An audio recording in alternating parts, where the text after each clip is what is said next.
always remember na lahat ng bagay na pag-aaralan. Kung yung ibang tao hindi naniniwala sa'yo, please hold on to yourself na dapat ikaw mismo naniniwala ka sa sarili mo. Kasi yan ang pinakapuhunan mo eh. Sometimes kailangan mo talagang pakitang gilas eh, para pagkatiwalaan ka na iba. Kung hindi sila naniniwala sa'yo, ibig sabihin ganun yung tingin nila sa'yo dahil ganun yung personality mo.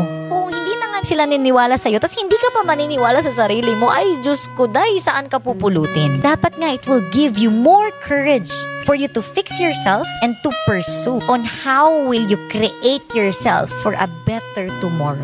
Yun ang mindset ko eh. Pag may taong hindi naniwala sa akin, hindi ko siya i-blame. Baka kasi yun talaga ako. Pero this time around, I will be more motivated. Yung pala yung tingin sa akin ng environment ko. OMG, I need to fix myself.